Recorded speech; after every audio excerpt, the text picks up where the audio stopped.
At the restaurant, my son-in-law shouted across the dining room, "Call the manager, this old woman shouldn't be here." I didn't flinch. After 66 years of keeping peace in other people's storms, I'd learned silence can sound louder than rage. So when the manager arrived, I simply folded my napkin, looked him in the eye, and said, "Let's handle this by the book."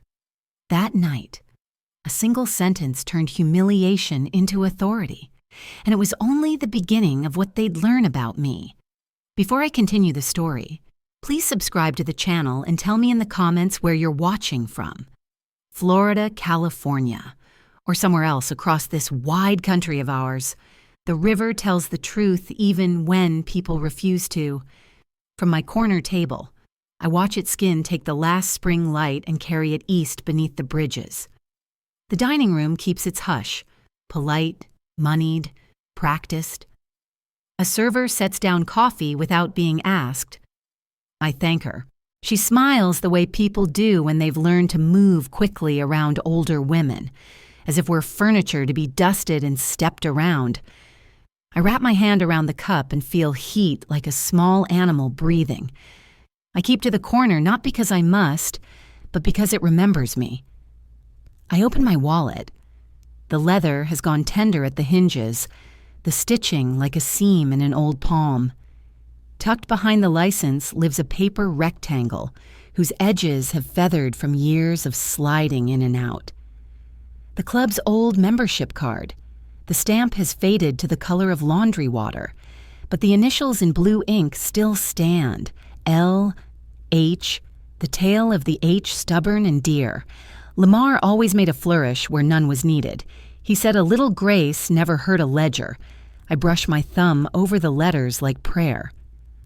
Across the room, the founder's wall catches the amber and gives it back kinder. Black and white photographs hold eyes that knew winter and over time. An elder patron pauses there, his reading glasses low on his nose, his jacket the good Chicago kind, modest in front, a little story in the shoulders. He leans in to read a plate, then turns as if to test the room's temperature. His gaze finds me. He does not smile, that would make it a performance. He tips his chin instead, the small bow some men keep for matters that don't need words. I tip mine back. Small courtesies skitter around my table and leave their shadows. A busser polishes water glasses at the foretop, beside me twice. Checking a reflection no one will notice, the hostess places 2 menus, lifts them, and sets them down again. The paper makes a sound like wings. A couple at the window points at the river and then back at prices, doing the math of appetite and memory. At my table, the coffee goes from warm to lukewarm to cool, and I press the cup to my palm because cold can be steadying. I hold still and let the room believe what it wants to believe about me. I come on Fridays for the discipline of staying small. In for 4, out for 6. That is how I breathe when the week has been noisy. Let the conversations lap and fall away. Let the river carry names other people forget. Street signs, anniversaries, the nicknames couples whisper across tables. I don't come to be seen. I come to practice not chasing what will not look back. Silence isn't surrender. It is a hallway, and at the far end waits a door. My hand is on the knob whether anyone notices or not. I warm my fingers on the cooling cup and keep my promise to cause no ripples. Something in the room shifts the way weather does. No announcement, just a change in the weight of air. Forks pause over plates. The hostess lifts her head and listens toward the entrance. At the bar, laughter thins a notch, like a radio turned a click softer. Even the vent above my table seems to hold its hum, as if the building wants to hear. In the window, the river slips on a darker coat. A party gathers at the stand, not yet in my sightline. But some arrivals can be felt the way an old house feels, a slam door 2 rooms away. I straighten my napkin, touch the cool cup, and do not turn. A voice, sharp and bright as a dropped knife, slices the hush. "Call the manager! Call the manager!" This old woman shouldn't be here." The words cracked across the dining room and kept ringing after the voice went quiet. Forks paused. A knife tapped a plate and stilled. The river outside slipped from amber to pewter as a cloud crossed the sun. I did not turn. I let the sound travel and flatten against the window like a bird fooled by its own reflection. A young host hurried toward my corner, cheeks warmed by effort, smile too bright. Her badge read, Isolde. She glanced toward the host stand where a cluster had formed, silk perfume, a phone flash that didn't belong in a dining room. "May I take your coat, ma'am?" I stood and slipped out of my trench. The paper tag she clipped on read staff, kitchen. Isolde froze. I didn't. I raised one eyebrow, the gesture I learned in the 70s when men at meetings misplaced my name. Silence helps people hear themselves. "I'm so sorry," she said, hushed. She stepped to the side station, drew a black line through staff, kitchen, and printed owner above it, careful block letters that looked like evidence. She slid the corrected tag into a clear sleeve and tucked it against my coat. Her hands trembled. Her eyes flicked toward the frosted glass marked office, behind the stand, under plexiglass. A white seating chart was taped for all shift. The room reduced to rectangles, the night to arrows. A red circle bled around the center cluster, founder's row, fat strokes, impatient. Beside it, in another hand, old lady, remove if present. The arrow did not point at furniture. It pointed at a person. I did not reach for my phone. I let my eyes take the picture and file it with other necessary things. Invoice numbers, birthdays, the names of women who once slipped me a folded note that read, "Keep going." "Abner," Isolde called softly. The office door opened. The general manager stepped out, a measured walk, black suit, practiced shoulders, a face that can go blank in half a second. He nodded to Isolde first, then to me, acknowledgement, not performance. "Logbook," he said. She produced a leather-bound book. He set it on the marble ledge, opened to the ribbon, and tipped the page toward the light. A silver audit sticker gleamed in the corner. His finger traced a neat, blue entry, Founder's Table. Fridays, 7 p.m., Mrs. A. Hale? He didn't read it aloud. One small nod. The record stands. Noise at the door rose and thinned like surf. A phone flashed, too white for this room, followed by a chair leg scraping stone. That sound always precedes a scene. In my palm, I felt the ridge of ink where Isolde had crossed out the insult. Ink can be a boundary when manners get loose. I set the stub beside my cooling coffee the way a witness rests a hand on a book. Still, ready to tell the truth when asked. "Would you like a window table?" Isolde asked. "We can make space." "Thank you," I said. "I prefer my corner. If a room tries to teach you your place, choose it first. From the corner, I can see the floor." Abner slid the logbook away. He didn't touch the chart. Paper gets replaced. Memory stays where it's written. I have stood in rooms where paper tried to disguise preference as policy, forms with boxes that never fit my name, memos that forgot the women who paid the invoices, calendars that shifted after I signed them. Tonight the evidence ran the other way. A tag corrected in ink, a logbook with an audit seal, a quiet host who chose the rule over the rumor. Those are small things, but small things hold when voices fray. I carry them the way sailors trust a line in rough water, tested, plain, and tied where everyone can see. The voice that had shouted fell silent, absorbed by linen and practiced smiles. Somewhere a server called "corner hot," and the room's rhythm returned in steady pulses. Isolde brought water. "If you need anything, I'm right here." "I know," I said.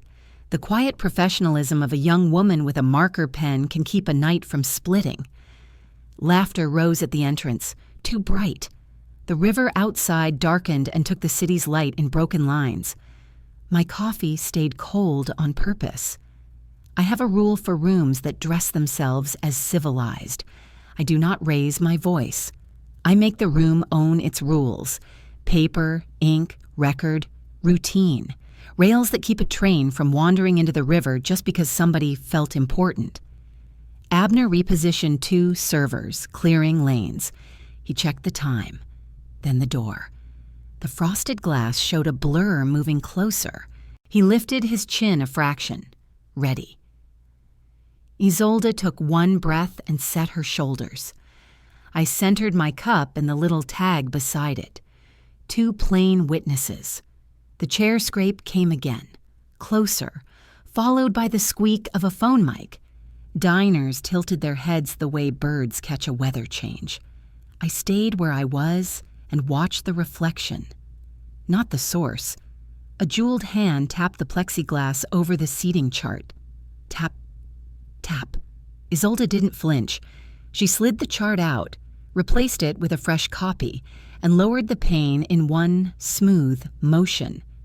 "Manager," the bright voice repeated, sugared now, confident it would be obeyed. The room held its breath, the way audiences do when they already know the line. Abner stepped forward. Smooth, measured. Every inch the man hired to keep a floor from cracking. He did not look at me. He already knew where the record lived and what it said. I placed my palm flat to still the small tremor that comes with adrenaline. It passed like a train. My coffee stayed cold. My claim tag stayed inked. And my promise stayed put. Tonight, I will not move first. "Call the manager. This old woman shouldn't be here." Darren's voice cut across the restaurant like glass shattering on marble. The sound bounced off the high ceiling and froze mid-air. My coffee cup trembled slightly against its saucer. Then came my daughter's voice, sharper, thinner, a note I hadn't heard since she was 16. "Get her out of here." Forks stopped moving. A few diners lowered their heads, pretending not to listen. I stayed seated.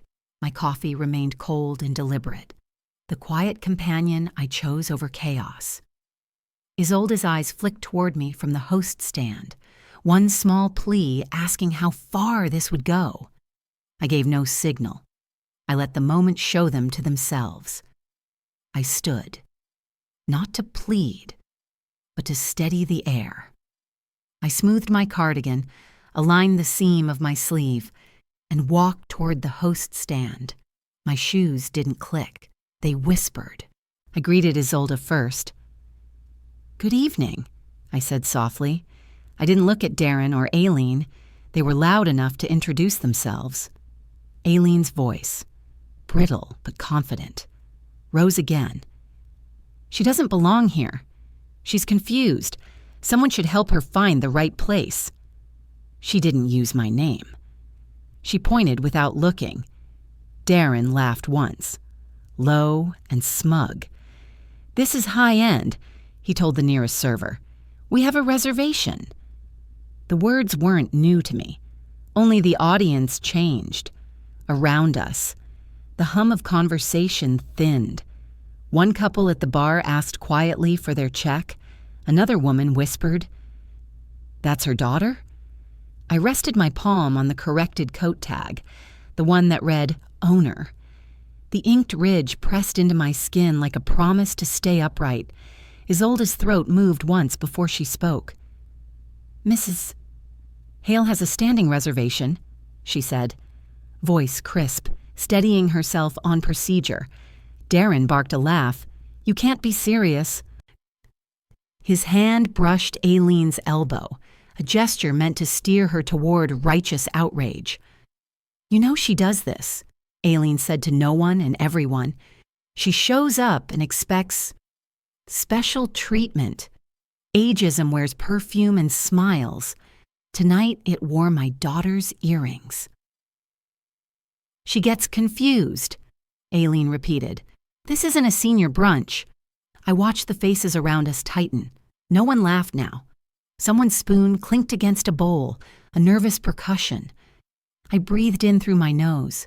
I did not raise my voice. I make the room follow its rules. That's the only rule that still works. "May I speak with the manager?" I asked. Not to challenge, but to comply. If they wanted authority, we would summon it properly. Abner appeared from the corridor, calm and symmetrical as ever, clipboard in hand. His tone stayed neutral. "Everything all right here?" Isolde handed him the iPad. He scrolled, checked, then nodded. "One moment." He gestured toward the office hallway. The air thinned around his motion. Authority is quiet when it's genuine. He drew his access badge and touched it to the black sensor. Beep? The sound was small, precise, final. The door clicked open. Aileen crossed her arms. Finally, someone doing their job. Darren smirked. Took long enough. Neither of them saw the sign beside the door, "Zero tolerance." Abner turned to me. "Mrs. Hale, if you'd wait here a moment, I'll bring out the necessary record." I nodded once. Of course.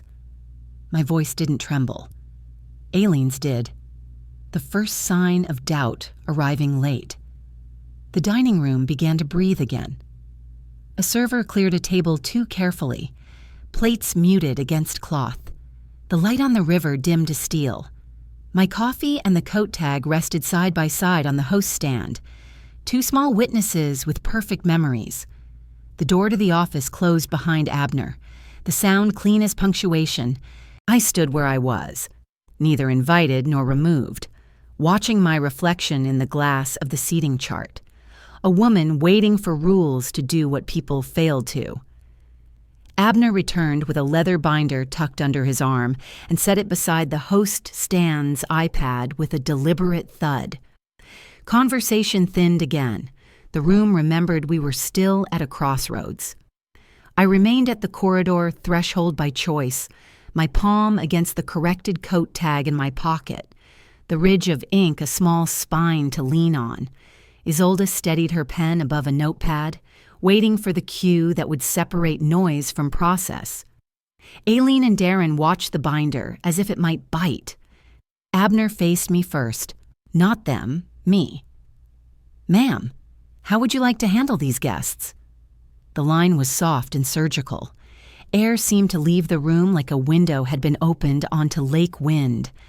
Aileen's mouth parted, then closed on something sour. Darren blinked twice, recalculating in public. Isolde's pen froze mid-stroke. I kept my voice plain Istoing. Let's follow policy. I was not interested in spectacle. The room could have its drama back. Abner opened the binder to a yellow tabbed page that wore the color of repetition. Operating agreement, he said for the record, fingertip marking a highlighted clause. Section 6. Primary tenants' reserved rights for Fridays, 7 p.m. Right to quiet enjoyment. Manager's discretion to remove any party that disrupts operations or attempts to interfere with a standing reservation. The legal cadence washed over the host stand like clear water over grit. In the margin, a narrow note showed 3 blue initials, N-H, recorded on the day the auditors last visited. The same day, the weekly block was renewed without objection. From a nearby table, a voice, even and retired from urgency, placed a small stone on the scale. "I remember the opening inspection," said the elder patron, Chandra, the man who had nodded at the founder's wall earlier. "She was there, ran a tight ship." No one applauded. 2 diners exchanged brief, satisfied looks, relief finding someplace modest to land. In rooms like this, memory is a witness with good posture. I addressed Abner without raising my tone. I want them to dine in peace if they can respect the room. If not, please apply the policy you just cited. It was a boundary said once. the way a line is snapped true with chalk. Aileen scoffed toward the floor. Darren leaned toward her, performing a whisper. Favoritism, he said, hoping the word would grow legs. It didn't. Process took its breath and began to move. Abner angled toward Isolde. Please annotate the incident log, photograph the seating chart, and file it with tonight's service notes. Continue service to all tables. Hold any relocations until I return. He did not raise his voice. The notes rearranged the night without drama. The floor resumed its rhythm. A server passed with a tray of oysters like tiny moons. I stepped back to my corner, not retreated, returned. The river outside turned pewter. The chandeliers settled into a low shimmer that made every glass look ceremonial. At Aileen's table, a phone face lit like a small stage light. Darren palmed it instinctively, tilting the screen away from other eyes. From where I stood, I could not read the text, but the reflex said everything. Hide first, explain later. Abner saw the movement. So did Isolde, who did not look down at her notes this time. I placed my fingertips on the rim of my cold cup, not to drink, only to anchor the moment to something that could not lie. Abner closed the binder with the care of someone finishing a necessary prayer. Leather met leather, an ending punctuation. He glanced from the phone to me, then back to the dining room. The policy poster down the hall caught the HVAC breeze and fluttered once, a plumb line reminding the room of gravity. Somewhere in the bar, a spoon chimed against porcelain, a bell for change without ceremony. Before anyone pretended not to notice, Abner touched the yellow tab again, showing the audit seal from last month, silver, scalloped, dated plainly, and the same blue initials that matched the ones on my worn membership card. He did not narrate for the crowd. He let the paper speak. A couple near the railing traded a whisper that sounded like, "Good to know." Isolde lifted the seating chart, the red circle catching chandelier light, and photographed it against the glass.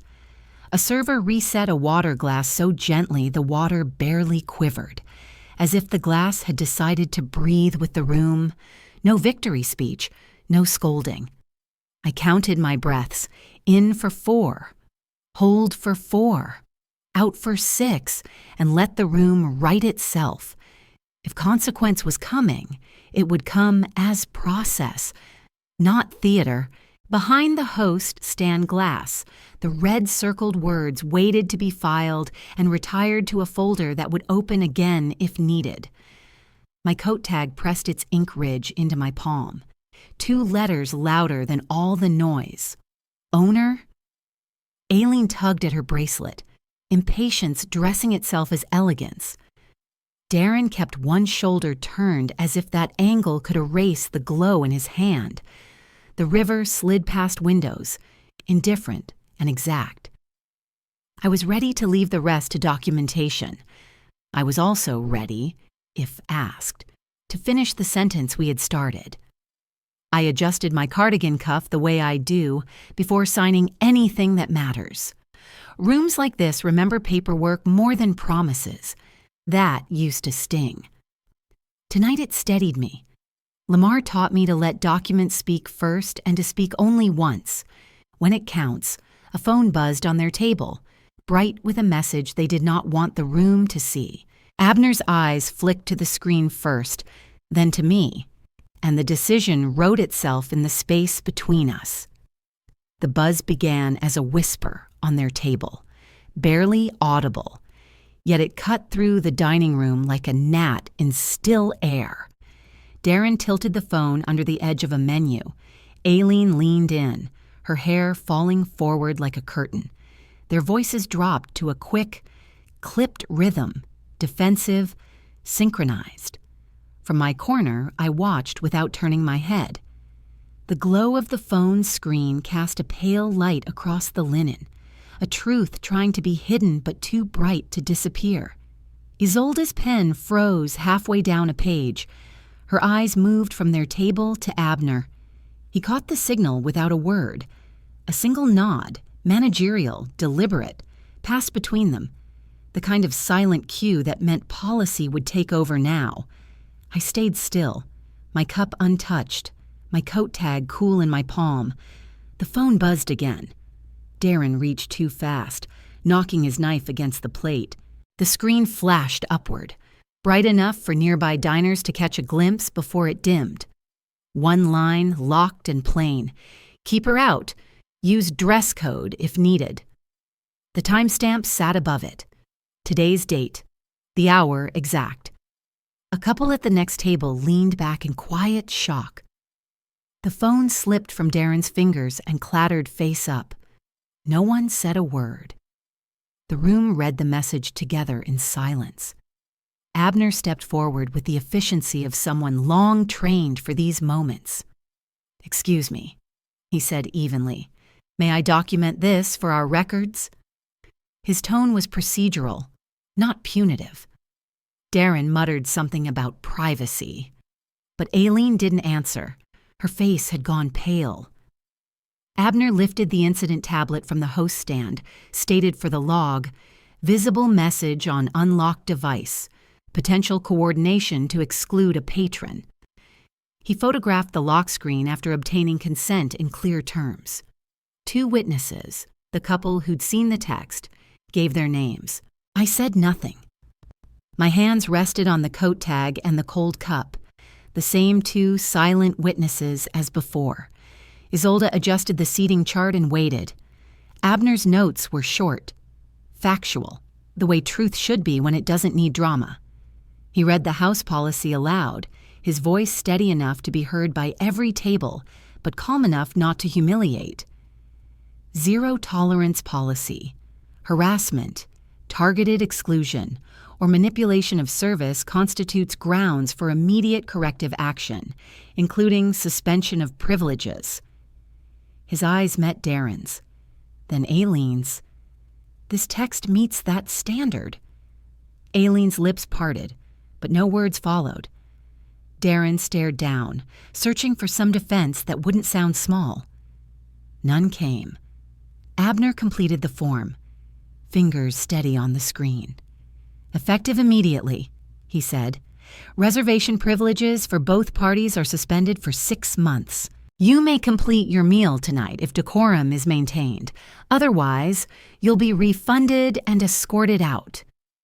He gestured for Isolde, who printed the notice on a small thermal printer. The paper curled as it emerged, thin, gray, final. The sound, a clean "rt," felt louder than any argument. Both signed, hands trembling slightly. The room exhaled as though released from a held breath. I spoke once, and only once. "Thank you for following policy." My tone carried no triumph. I didn't look at Aileen or Darren. I returned to my corner, sat down, and reclaimed my quiet. The coat tag rested beside my cup again. Order, restored by process, had its own dignity.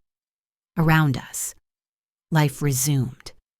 A couple who had nearly left decided to stay. A young server at the bar let her shoulders drop and smiled faintly at Isolde.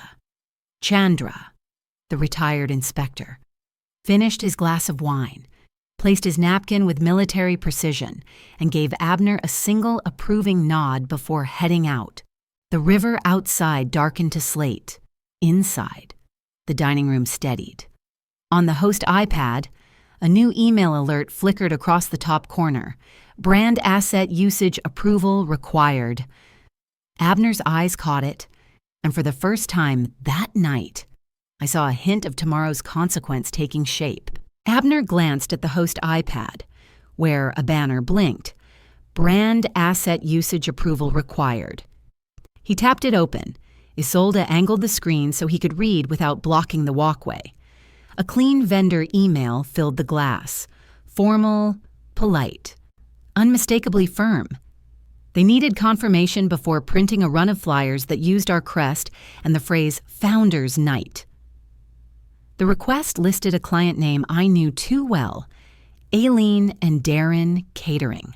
I felt the familiar tightness that comes when someone borrows what is not theirs. On the screen, the attached image resolved: our oak leaf border, our serif name, the river's outline tucked into the crest, stretched slightly wrong so the leaves looked tired. A date sat in the lower corner, next month. RSVP to a Gmail address that matched Darren's handle. Along the bottom in mouse print, inspired by N.A. Hail tradition. No permission, no context, no grace. I said nothing. Abner's jaw worked once, then rested. He forwarded the email to compliance, tagged it urgent, copied the order number the vendor had included, and requested a hold on production. Isolde captured screenshots of the flyer, the timestamp, and the sender address, then saved them to the incident file he had opened not 15 minutes ago. The case number felt like a spine sliding into place. Another banner arrived before the first reply could. Local dining beat. Comment request. A reporter asked whether the restaurant was partnering with Aileen and Darren and referenced a circulating clip in which a man shouted for the manager. They wanted a statement by morning. A hush fell. Now, do you want to comment? Abner asked, quietly enough that only I heard. I shook my head. Policy, not press. He nodded and typed, no current partnership. We uphold policy to protect all guests. He saved the draft for PR to review, then set the iPad flat again. He walked to their table with the tablet in hand. I remained at my corner. From my seat, I could see faces, not every word. He held the image so it was impossible to mistake. Did you authorize this with our office? Aileen's voice wavered. Darren called it homage. It's infringement, Abner said, steady. And there is media interest tied to tonight's incident. Compliance answered at last. The message was short. Cease and desist, draft ready, pending owner authorization. Abner read it, then printed a small slip with 2 boxes.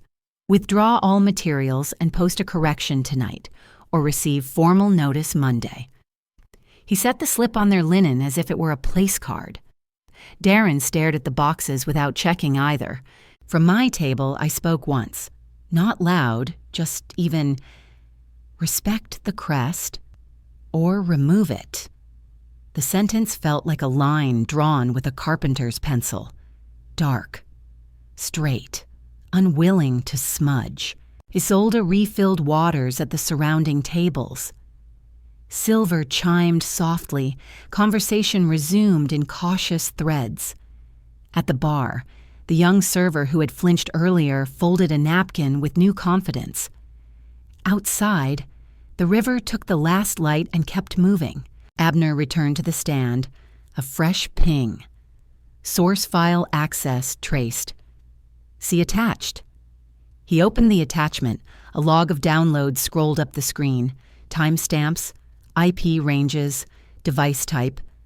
One name blinked in a corner of the audit trail, a user account that should not have been able to reach the archive folder where our crest lived. Abner's eyes stayed on the glass. Mine went to my hands, and I pressed the cool coat tag against my cup, anchoring myself to the simplest truths in the room. He didn't show the log to the dining room. He didn't need to. He added the finding to the case, sent the audit to compliance, and asked for a temporary password reset on the archive. Isolde filed the physical flyer sample into a plastic sleeve with the incident number written neatly across the top. Process marched forward like a quiet parade. At Aileen's table, indecision pooled. She stared at the slip. Darren kept his gaze fixed on the tablet, as if he could soften the words by outweighting them. Tonight, Abner repeated gently, tapping the box that would avoid the letter. The printer at the stand purred and stopped. Somewhere behind the kitchen door, a timer dinged and was silenced. I thought of the years that crest hung over our doorway, varnish catching winter sun, the pride it used to bring us when we had less than we needed and still made room for others. Borrowed glory is a dull light. It never warms the room. Aileen lifted the pen. She checked the first box. The second was left empty, as it should be. Abner took the slip and said, "Thank you." He would send the vendor the withdrawal. He would prepare the correction language. He would do all of it the right way. I wrapped my palms around the cold cup and did not drink. The coat tag lay beneath my fingers, the ink ridge catching against my skin like a raised seam, reminding me where the boundary holds. Somewhere, a camera shutter clicked, someone documenting dessert, or the night itself choosing to remember. The sound passed over the room and disappeared into the hum of conversation, the soft thrum of the HVAC, the city beyond the glass. The banner on the iPad dimmed. The crest on the screen looked small and perfectly proportioned again in my memory. Not stretched, not stolen, not for sale. I had no need to look at Aileen or Darren. The room already understood what mattered, and for once, the rules were doing the talking. Abner opened the compliance email at the host stand, the glow of the iPad soft against the amber room. Source file access traced. See attached. He tapped. A tidy audit slid into view, timestamps in a neat column, the file name Crest Vector, AEI, a down arrow marked 8:41 p.m. The log resolved an IP to Aileen's condo building. The user agent matched Darren's MacBook. I didn't exclaim.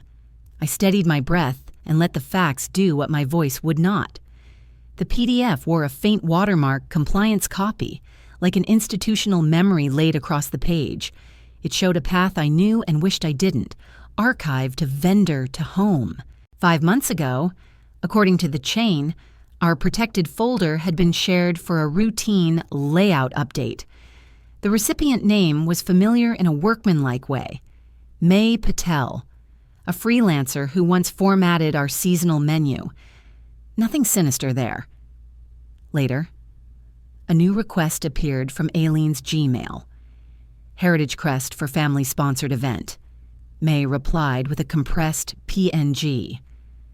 That same afternoon, a download ping showed Crest Vector, AI retrieved from a drive link by a device registered to Darren. The vector file left our walls. Abner didn't tut or sigh. He forwarded the PDF to compliance, CC'd the incident case from earlier, and added a brief note. Audit confirms unauthorized transfer and use. Isolde printed a one-page summary, squared its corners with her palm, and set it on a clipboard. He toggled to the vendor pane. 2 inquiries had arrived through the RSVP listed on the flyer. Deposits. Pending. The deposits were routed to a Fresh LLC open last quarter by Darren registered at Aileen's address, and the contact phone matched the device that had displayed "Keep Her Out." A clean triangle connected screen, crest, and cash. Betrayal is often tidy before it is loud. The dining room murmured around us, the room's ordinary music. Abner wrote a cease use and deposit freeze memo to the processor, pasted the case number as spine, and requested a hold. No drama, only nouns and verbs that make rooms behave. He initialed the memo, dated it, and slid it to Isolde, who carried it to the tiny office. He approached their table with that same clipboard, the summary atop it, pen-clipped square. I stayed seated, the corner holding me like a familiar coat. He outlined the access sequence, the pending deposits, the options. "Withdraw tonight and issue a written correction," he said evenly, "or the processor will freeze funds and our counsel will send formal notice Monday." Aileen swallowed. Darren invoked legacy and implied blessing, phrases that sound generous until they touch a ledger. I spoke once, just enough to set the plumb. Legacy is conduct, not artwork. My voice traveled the short distance and stopped where it should. No sermon followed. I turned my eyes to the founder's wall, where the oak leaf we chose years ago is carved tight and proportion true. On their flyer, the leaf had been stretched, its veins pulled thin. A picture of what happens when you take without asking. You deform the thing you claim to honor. Abner recorded their responses and left the signature line, waiting. Isolde returned with a fresh carafe and poured hot coffee at my table. My palms remembered heat and let go of the cold cup at last. Across the room, Chandra, the retired inspector, tucked his pen into his jacket and made a note on a comment card. He didn't look at me as he stood. He didn't need to. A phone screen lit at Aileen's table. The image on the lock screen was too bright for the hour. Balloons, frosting, candles in a line. I didn't need to see the whole frame to know what was missing. The caption scrolled for a heartbeat, then dimmed.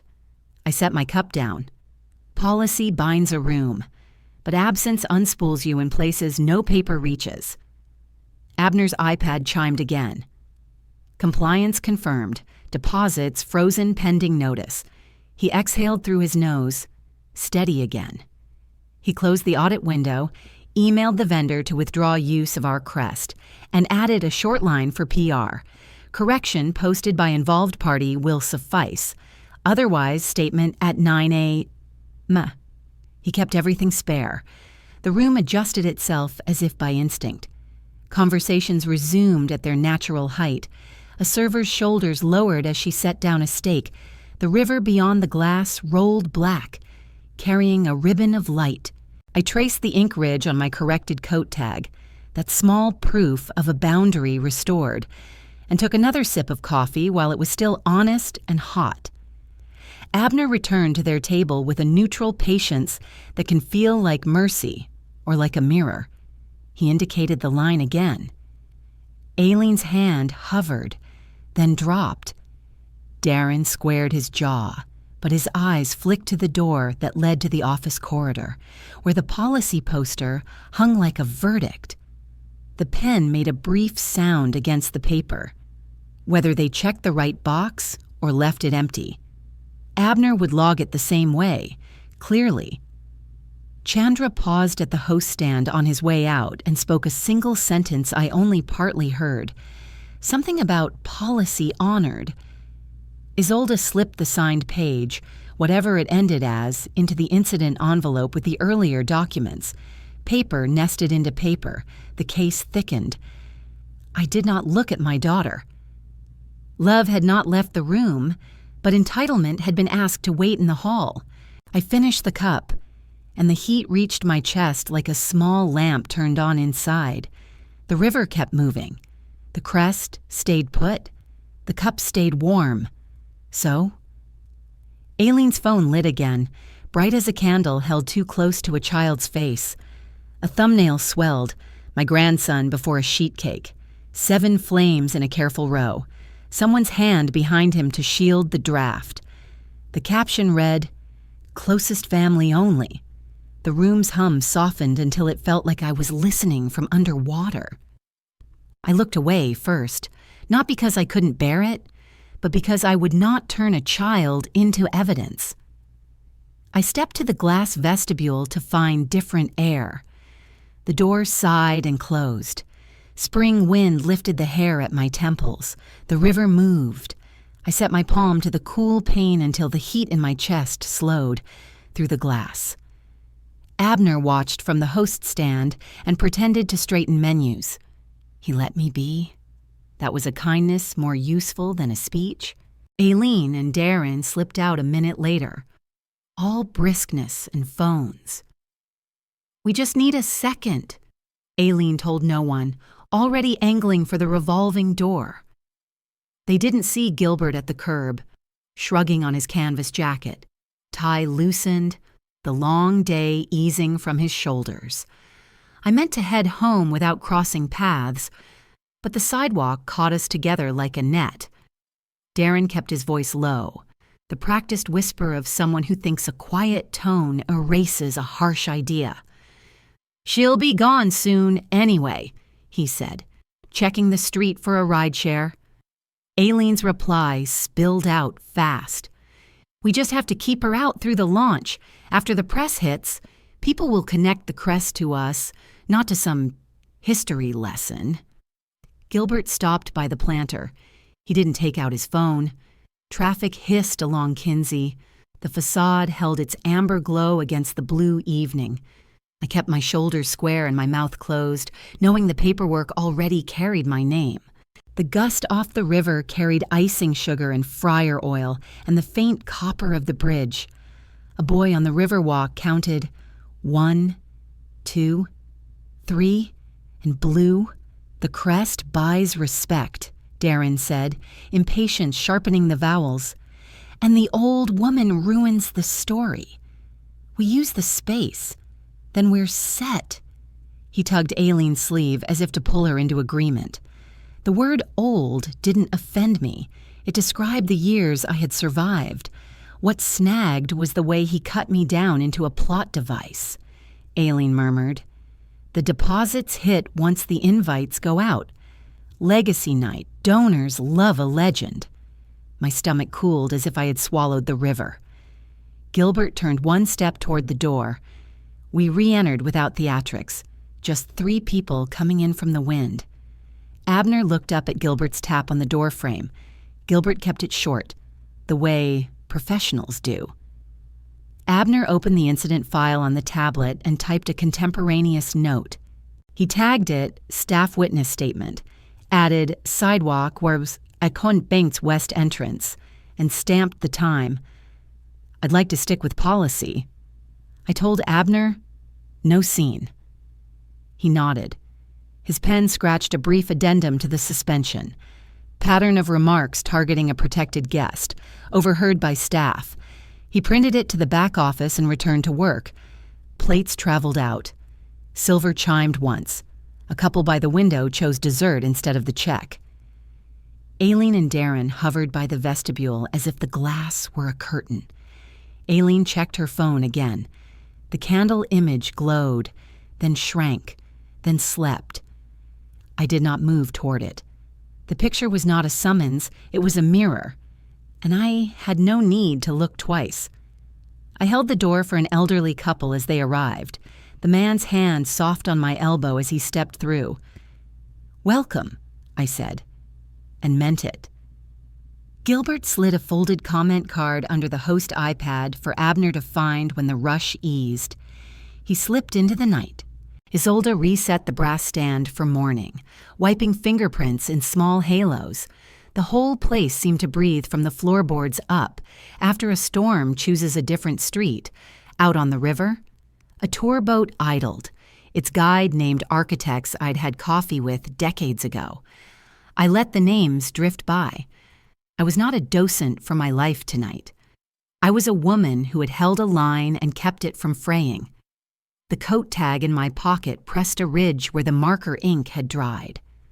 The ridge felt like a well-made seam, invisible from the front, keeping the garment true. Behind me. Abner finished a call with compliance and returned to the stand. "File updated," he said simply, not asking if I had heard the sidewalk exchange, not offering comfort. I appreciated him for that. Aileen and Darren spoke to each other in little bursts, then sat, then stood, then paid. They left their paper on the table as if a receipt could defend them.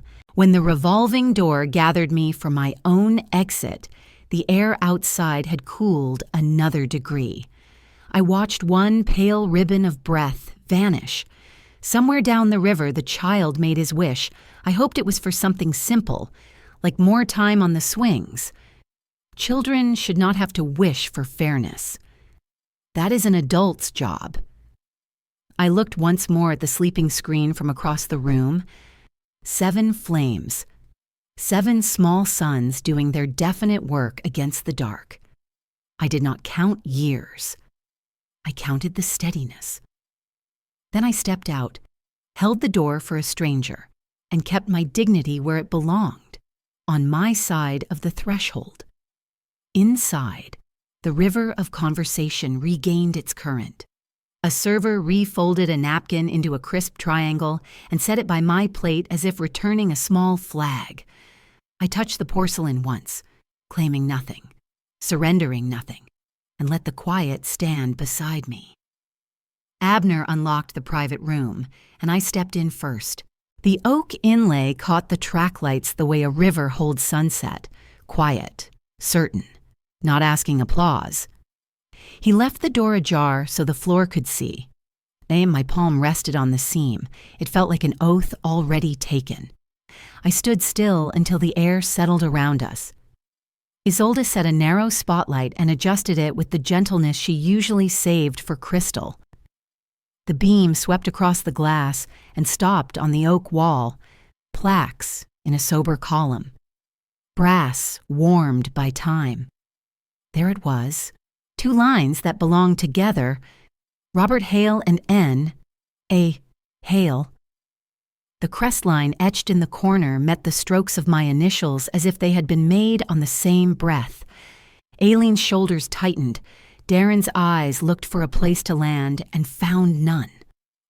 Abner placed a folio stand by the wall and opened the leather binder from the host stand. Inside were copies, each stamped, view only. First, the notarized incorporation page, then an annual ledger summary showing founder draws, and on top, a 1-page trust letter. He did not lecture them. He set the pages as you set out bread and let people feed themselves. I read only what mattered. Co-founders of record, Robert Hale and Noreen Arliss Hale. I let the syllables lie there. Next line, steady. Marks and crest assigned to holding, license required for any derivative use. I breathed. Then read the trust summary, scholarships for kitchen staff, a December bonus pool, and a grandchild's education fund activated at 25, explicitly independent of parental control. I did not look at Aileen. A mother's eyes can turn a paper into a weapon. I would not do that. Silence arrived like a drawer closing. I asked one sentence and left it in the room. Did you ever ask who earned the wall? No one answered. A couple near the threshold folded their hands and watched the plaques as if weather were rolling in. Darren said, "Family homage," as if sentiment were a deed. Abner placed a fingertip on the rights clause I had just read and kept it there. The point was made without heat. Terms, then clean as a bill. Abner summarized. Voice even. The 6-month suspension stands. The unauthorized crest use requires an immediate written correction. Deposits tied to the flyer remain frozen. Any future use of mark or story requires a written license. Finally, the path back to ordinary life. If they wish to talk like family, daytime hours in an office, not in the hallway of a dinner service. The room exhaled. I offered one mercy and one limit only. You may finish your meal in peace if you choose, I said. The wall will be here tomorrow. So will the paperwork.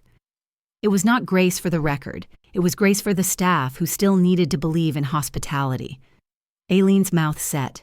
Darren's jaw worked once, twice, and then stopped.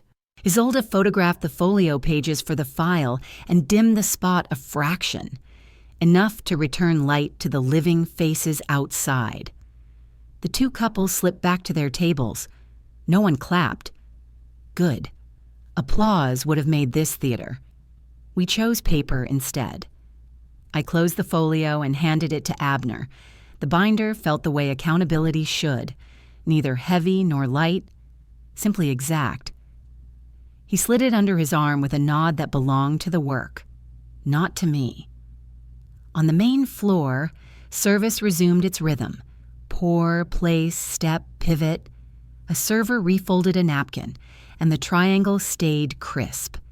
At the doorway, I paused and glanced once more at the small line with my initials. For years, I thought legacy meant stories told at holidays. Tonight, it meant a clause read aloud in plain English, with the door open so anyone could hear. I returned to my corner table and wrapped my hands around a fresh cup. Heat traveled through the porcelain and into my fingers, reminding me what earned warmth feels like. Aileen stared at her dark screen. Darren studied the wood grain of the table as if it might let him out a side exit no one else could see. The couples kept eating. Someone laughed, not unkindly. It sounded like a promise that ordinary life would reclaim the room. I sipped and let the coffee cool to the pace of my breathing. What remains after a reveal is not triumph. It is contour.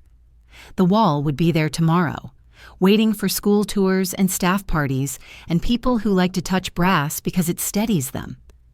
The trust letter would move money the way a river moves past a piling, steady, unbothered by weather. And the child whose candles had burned without me would one day read his tuition statement and find the holding's name on the deposit line. He would not need the hallway version of tonight to benefit from the table we built. Somewhere a cork eased free and a small cheer rose, the kind people use to smooth a scrape. Glasses chimed. Outside. The river folded the city lights and carried them along without choosing sides. For now, Abner stood in the doorway and took a last look at the room, then at me. "Anything else you'd like recorded?" he asked. "No," I said.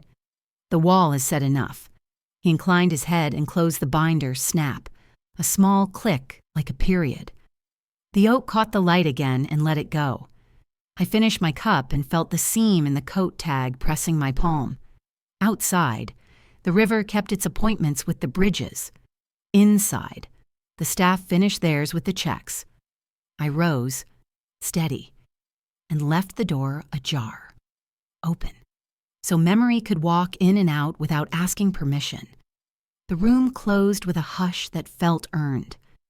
Abner slid the folio into the safe, the latch catching like a heartbeat locking in rhythm. I thanked him and Isolde. Nothing more needed saying. "Please send the full packet to council before midnight," I added. Abner nodded, already forwarding the attachments. I stepped into the hall without another word to Aileen or Darren. The night was finished, and the paper now carried what conversation could not. Morning came pale and clean. I sat at my desk in Logan Square, coffee cooling beside the phone. "Ms." Dwyer's voice came through the speaker, even and unhurried. "The education clause is solid," she said. "Funds activate at 25, dispersed directly to the beneficiary.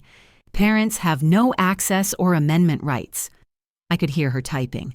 "Would you like a family-facing letter? Something to clarify intent?" "Yes," I said. "Keep it brief. No blame. No apology. Just truth." The printer exhaled, and a single sheet slid out. Blue ink met the page where I signed. N.A. Hale. A quiet seal. The kind that means the world but never raises its voice. I drafted my own note next.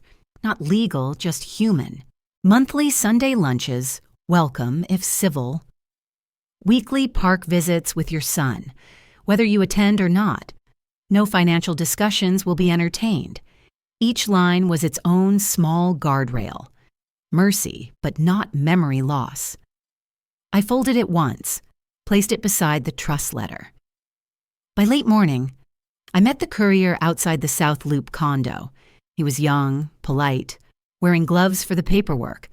I accompanied him only as far as the lobby. The concierge lifted her pen, noted the delivery, and stamped the timestamp beside her signature. The clock above chimed 11:30. My phone buzzed a second later, receipt logged. PDF sent to Abner and Miss Dwyer. A clean boundary, exact as the moment it was made. Aileen and Darren appeared from the elevators as the courier left. Darren's face was tight. "You could have handled this within the family," he said. I met his stare evenly. Consideration lives in conduct. I told them the trust would fund their son's education regardless of them. and that invitations for civil contact stood if they wanted to act like adults. Money talk ends here, I said. Aileen's eyes filled, but she said nothing. Her phone trembled in her hand, a reflection of the woman who used to call me every morning before her first shift. That silence was its own verdict. On the ride back, Abner's message blinked. Processor confirms deposit freeze. Lobby receipt logged. Suspension countdown initiated. I replied, "Thank you." Keep service smooth. The system worked. Policy didn't heal, but it held. Back home. The light through my kitchen window fell on the same counter where I once taught Aileen to roll out dough without tearing it. I didn't linger there. Instead, I opened my paper calendar and penciled in Tuesday, 2 p.m., park crayons, sandwiches. I packed the small tote, crayons, wipes, an old paperback with a duck on the cover. I set it by the door like a promise that no one could intercept. Steam rose from the new cup of coffee, curling steady. I watched it, remembering how in Chapter 1 it had gone cold before I could drink. Now it kept its warmth. The house was quiet except for the tick of the clock, the hum of a refrigerator keeping rhythm with my breath. Paper had done what blood could not, draw boundaries without breaking hearts open. By afternoon, those pages would travel where they needed to go. What remained was simpler, human, alive. A small hand I hadn't held in months, waiting in a park where the wind would carry laughter instead of legal words. I reached Humboldt Park early. The air still held the night's cool edge, the pond flat as glass. A bench waited near the boathouse, the plaque reading, "To the ones who kept showing up." I set down my paper sack, crayons, wet wipes, a peanut butter sandwich cut in halves, and the old paperback about a duck who learned to wait. Ducks paddled across the water in small pairs. Then came a quick shout, "Grandma!" Half joy, half hesitation. Little Finn ran ahead of the stroller but stopped midway, unsure. I crouched, arms open but still. He decided on the distance himself, closing it halfway, small arms colliding with my coat. We began with color, not conversation. He dumped crayons across the bench, sorted them by the order of a rainbow only he knew. "Boat first," he said. We drew one together, mine too straight, his gloriously crooked. Then came a cupcake, lopsided and smiling. When he asked, "Is Tuesday our day now?" I nodded. "Yes, as long as we're gentle with it." His focus stayed on the page, but the corners of his mouth rose like sunlight sneaking in. At snack time, we unwrapped the sandwich. He announced, "No crusts." I broke mine in half anyway. "Crusts are bridges," I said. He studied the idea, then left one triangle untouched. "This one's to cross back later, if a day goes wrong." Or I folded it in a napkin and tucked it into the paper sack. A promise. Small enough to carry, across the path, under a patch of elm shade, stood Aileen. Coffee in one hand, phone in the other. She pretended to scroll. She didn't step closer. I met her eyes once. No wave, no glare, just a fragile, standing truce. For now, that was enough. Finn broke the silence first. "Grandma, did I do something wrong when you didn't come to my candles?" The question landed like a feather that still managed to bruise. I steadied my breath. "No, sweetheart. Grown-ups got tangled. You did nothing wrong. I missed you every Tuesday until today." His shoulders relaxed. He leaned against my arm and whispered, "Then we're untangled now." I kissed the top of his head and let the truth settle quietly between us. We walked to the small bridge near the fountain. The wood creaked under our steps. I told him, "Some things are written down now to keep us steady. That means our Tuesdays don't depend on moods." He nodded. Too wise for 6. "So the paper keeps us from falling in?" he asked. Exactly, I said. It's a good bridge. At noon, we met Aileen at the edge of the path. She knelt to fix Finn's shoelace, then looked at me without defenses. I bent to his height. Same time next Tuesday. Aileen's voice came soft. Thank you for being gentle, I answered. For him, always. No other words. No talk of arrangements. The clock and the calendar would guide us now. On the CTA bus home, I texted complete to Ms. Dwyer so the visitation record stayed clean. Then I tucked the phone away and watched the city blur past. By evening, the kitchen felt lived in again. I taped Finn's crayon boat to the refrigerator door beside the restaurant's framed health certificate. One for family, one for order. I brewed tea, circled next Tuesday on the paper calendar, and slipped the saved crust into a tin marked for bridges. Steam curled above the mug. The house, the paper, the schedule, all steady. Outside, sirens murmured and passed. Inside, the only sound was the soft rustle of the crayon drawing each time the fridge hummed. Hope. Fragile, but holding. The restaurant glowed the color of honey in the hour before dinner service. Abner moved between tables, setting glassware that caught the light like patience turned solid. The small community guests arrived first, our choir director, 2 retirees from the bookshop across the street, the quiet couple who always ordered the same salmon special. I had asked for no champagne, no toast, no performance, just service. At the far side of the room, a 2-top waited, reserved for Aileen and Darren. The tablecloth lay crisp, the distance intentional. I carried a small tin in my purse, the same one holding the crust Finn had called a bridge. It sat there like a secret heartbeat. One bridge kept, one still to be crossed. Abner approached with a printout in hand, discreet as always. First installment cleared, he said.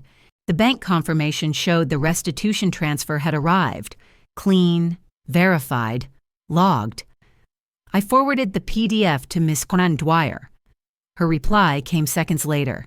Schedule active, enforceable. I breathed out slowly. Justice didn't need applause, just a timestamp and an audit trail. They arrived on time. Aileen's posture was tentative. Darren's trimmed to civility. She carried an envelope. He carried silence. I stayed seated at my corner table until the first plates landed, then stood, water carafe in hand, and walked toward them. Dinner is for eating, I said. Boundaries are for keeping. Darren's jaw worked, but he nodded. Aileen slid the envelope across the linen. I didn't open it. I placed it in my purse beside the tin. Thank you for writing, not performing, I said. Darren started to speak, something rehearsed, but stopped when the server arrived with plates. The clink of cutlery reset the air. From another table came a small laugh, ordinary and clean, the sound of a room remembering its purpose. Between courses, I added only one rule to the evening. Tuesdays do not depend on anyone's mood. Aileen nodded, eyes down. Darren folded his napkin once, then again, until it was a square. Abner reset the silver quietly, the rhythm of order tapping back into place. 2 regulars stopped by on their way out. Good to see the place steady, one said. I smiled, nothing more. The compliment was enough. When the plates cleared and no scene had broken, I felt something return, not forgiveness, exactly, but air. The next morning after church, sunlight fell like lace across the Logan Square steps. Aileen waited, holding a small photo of Finn's art project, a paper boat made of colored leaves. She handed it to me without speech. For the fridge, she said. I nodded. We agreed, logistics only. No late-night calls, no rehashing the past. See you Tuesday, I said. Her reply matched my tone. Quiet, nearly steady. Tuesday arrived warm and windless. Finn and I met by the same bench in Humboldt Park, the one with the plaque about showing up. We built a leaf boat together, its stem a makeshift mast. He asked, "Are bridges for when people forget, for when they remember to try?" I said. He smiled, tucked one crust into his pocket, and let the boat drift. The water carried it out until it joined the circle of ducks, ordinary and free. That night, back in my kitchen, I finally opened Aileen's envelope. Her handwriting trembled but didn't hide. She wrote that she understood, that she'd mistaken proximity for entitlement, that she was sorry. There was no mention of money, only of effort. I folded the letter once and placed it behind the trust summary in the folder labeled Tuesdays. I taped Finn's new photo to the fridge beside the health certificate and the night's paid receipt, the 3 proofs that structure could coexist with love. The tea kettle whistled. I poured a cup and left the porch light on, soft and even, not for them, not anymore, just for me. Outside. Chicago exhaled through the hum of passing trains. Inside. The air was calm. Paper had steadied what blood once fractured. The bridge held. The ledger was clean. Dignity kept. Door set to maybe. When I look back on that night, the voices, the papers, the quiet bridge of crust and promise, I realize dignity isn't loud. It's built from small choices. The courage to set a boundary, the grace to keep showing up, and the strength to forgive without surrendering your worth. We don't always get justice in grand gestures. Sometimes it's in the calm of a Tuesday that finally stays ours. If my story reaches you tonight, I hope it reminds you to protect your peace and to speak through your actions, not your anger. Tell me, have you ever had to rebuild trust one small step at a time? What did you learn? If this story touched your heart, tap subscribe, drop a 1 in the comments, or share where you're watching from. And if it didn't resonate, tell me why. Every story has 2 sides, and I'm listening.